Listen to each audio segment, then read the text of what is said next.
Good evening, fellow persons of interest. Despite every effort to the contrary, a large portion of my new audience believes that I am a fan of bare metal entertainment's Exanima.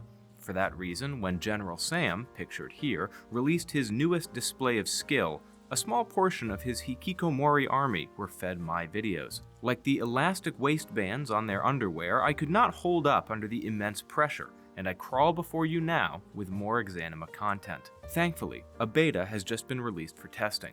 And believe me, brother, it tested this beta to his limits. To those unfamiliar, the fortunate few who have infiltrated the official Discord or the Council of Conservers Discord and then paid the appropriate fee in cash, grass, or ass may be given a code that allows them to access a 64-bit testing branch of Exanima.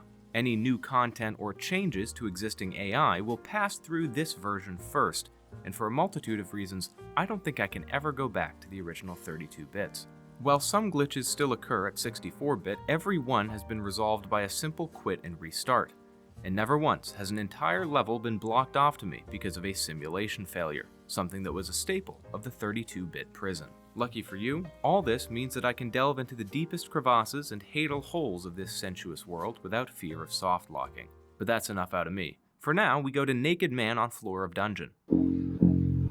Unfortunately, we still can't remove his diaper because this game is woke garbage, but in the pursuit of added challenge, and for my own viewing pleasure, I will refrain from wearing any pants during this run. I sprint through the first level, my thighs chafing against each other with reckless abandon. Call me Minecraft, the way my nether's on fire. Some new clothing models have been added and removed in this recent beta, but the most important cargo for this run will be Derrin, the hapless farmhand. Pure of heart and simple of mind, and staunch in his belief in Serbian supremacy. What the fuck did they update that for? Derrin's AI has gotten a few upgrades in this beta, certainly the largest change that the update implemented. If instructed, he will now spend his time looting the dungeon, all by himself like a big boy, and upgrading his own gear. He will even point out things like weapons you just saw, or walking sticks that you found 2 seconds ago, or just pants.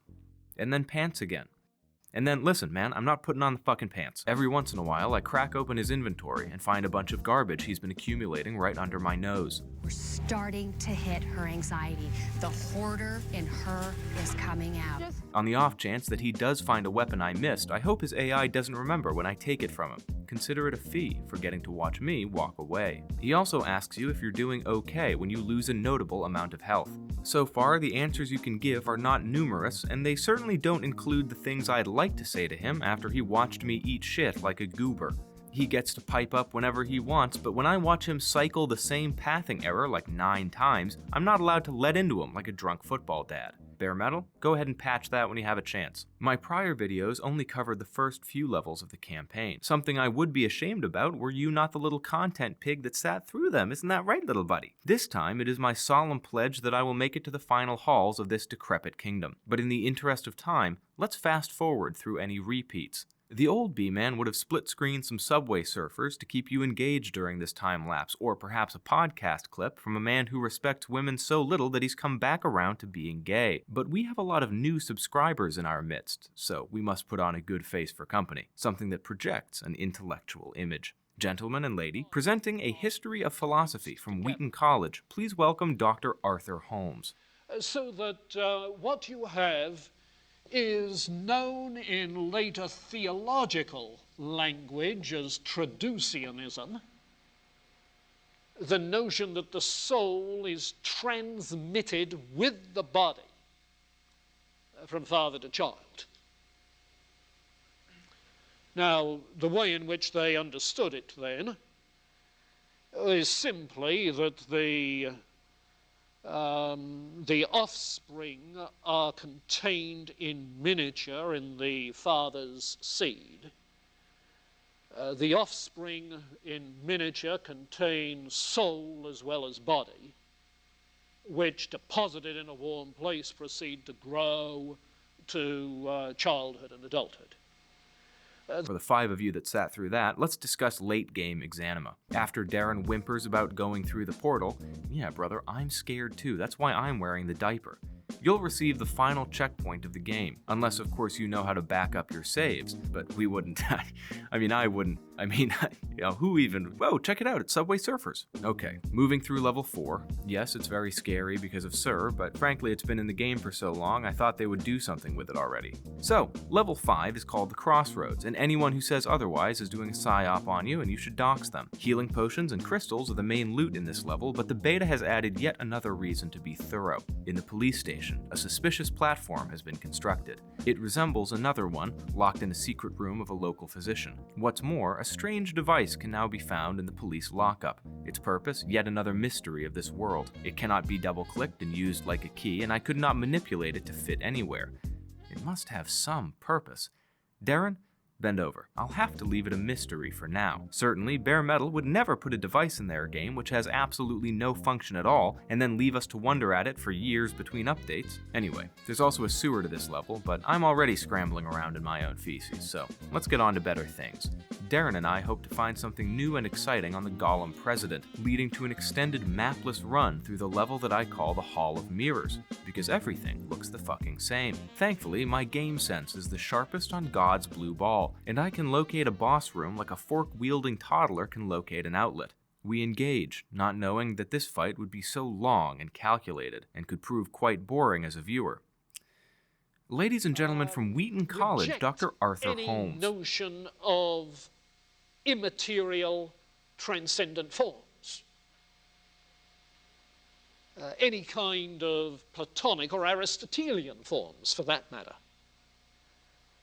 All that exists is particulars with various size and composite natures. Everything comes from particulars, there's nothing else. So then, as far as human knowledge is concerned, knowledge derives from impressions, sense impressions, that we have of particulars.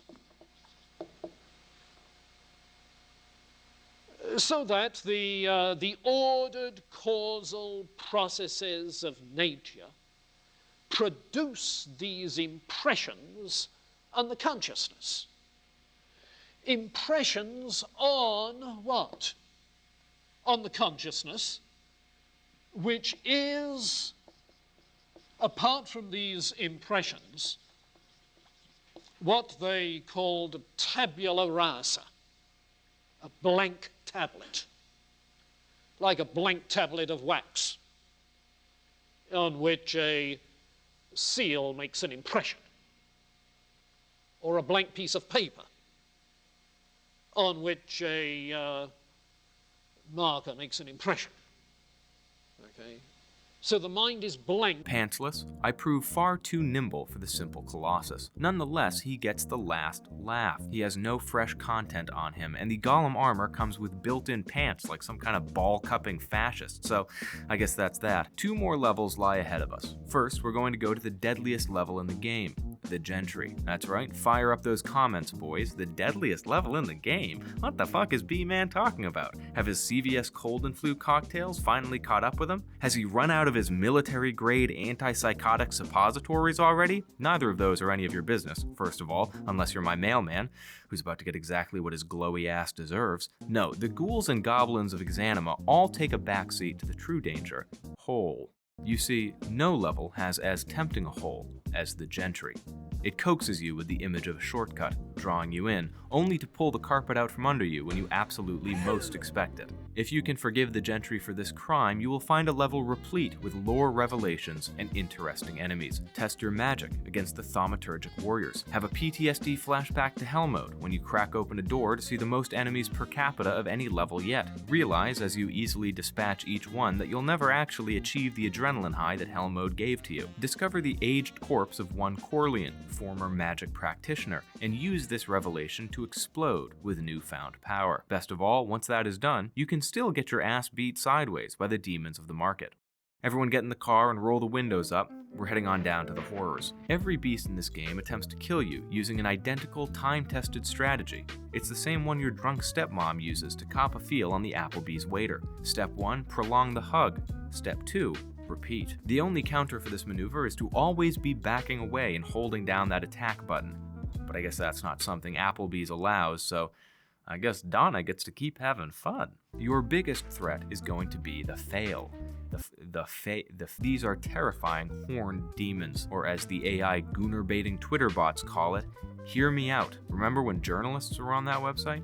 Of course you don't, you're 11 years old. Go have a cigarette. Luckily, as with all things in life, within the danger lies the saving force. That saving force is the only worthwhile piece of equipment in the entire market, the flaming greatsword. Some of you may recognize the pun because this weapon is technically a flamberge, a type of sword which gets its name from the old French word for flame. And if that was interesting to you, here's 5 seconds of black screen so you can look yourself in the eye.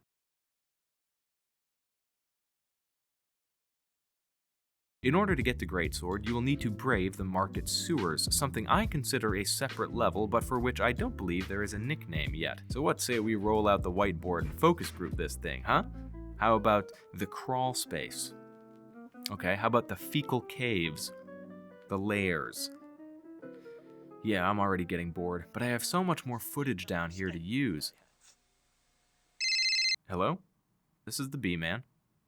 I don't have to tell you whether or not it stands for balls. And now that you've said that, I don't think I will. What's that? SWAT team? Headed to my location. Under direct orders from Kirsty Nome? Boy, this would be a really bad time for ladies and gentlemen from Wheaton College, Dr. Arthur Holmes. I mean, I definitely don't have time for that at all.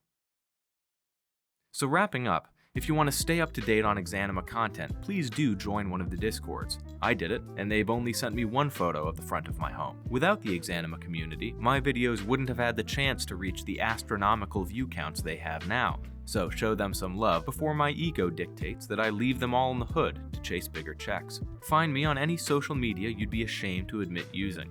Find me in real life, the most shameful society of all. By the way, if you're using an ad blocker, I probably don't get credit for your views. And I should, because I don't want to run ads anyway. I refuse to sign up for AdSense until YouTube admits the Central Bank of Uganda as a trusted payee. Until they do, I ask simply that you wipe a finger underneath your grundle and comment what it smells like.